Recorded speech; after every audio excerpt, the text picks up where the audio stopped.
Bonjour à toutes et à tous, bienvenue dans votre revue sportive de ce mercredi 12 novembre.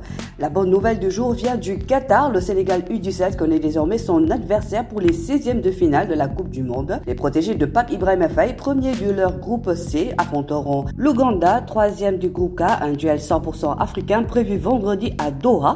En cas de qualification, les Lionceaux retrouveraient le vainqueur du match Allemagne-Burkina Faso. Sur la scène continentale, d'autres sélections africaines sont encore en lice, notamment le Mali, la Zambie, le Maroc, la Tunisie, l'Égypte et l'Afrique du Sud, tandis que la Côte d'Ivoire est la seule formation éliminée. Sur le plan individuel, la révélation du tournoi pourrait bien être Etienne Victor Mendy, jeune ailier de l'AS Bombay, déjà élu meilleur jeune de la Ligue 2 sénégalaise. Il attise les convoitises de clubs européens prestigieux tels que l'Olympique de Marseille, Strasbourg, Anderlecht, Bruges, Galatasaray, West Ham ou Stuttgart. À seulement 17 ans, le Lionceau a impressionné par sa vitesse et sa qualité de percussion, confirmant le potentiel de cette génération dorée.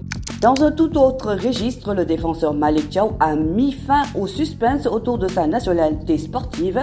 Dans un entretien accordé à Sky Sport Allemagne, le joueur de Newcastle, né de père sénégalais, a confirmé son choix de représenter l'Allemagne. « Ma priorité a toujours été de jouer pour la Mannschaft », a-t-il déclaré, tout en saluant le respect des approches du Sénégal et de la Finlande. Un regret pour les Lions, mais un choix assumé par le joueur formé par Schalke 04. Pendant ce temps, au Saudi Pro League, Edouard Mendy continue d'imposer sa marque. Le gardien d'Al Ahly domine le classement des portiers les plus efficaces avec 5 clean sheets, devançant Yacine Bounou et Cohen Castel. En 90 matchs, toutes compétitions confondues avec le club, le champion d'Afrique totalise déjà 39 rencontres sans encaisser, dont 28 en championnat, une régularité qui confirme son statut de référence dans le golf. Du côté de Riyad, la délégation sénégalaise poursuit son aventure aux Jeux de la solidarité islamique. En karaté, Oumar Diop a été éliminé dès le premier tour en kata, malgré un record personnel de 38,4 points, tandis que Matar Diop s'est arrêté aux portes de la finale en Kotimi après un parcours courageux. En natation, Oumi Diop illumine encore la compétition après le bronze du 50 mètres papillon.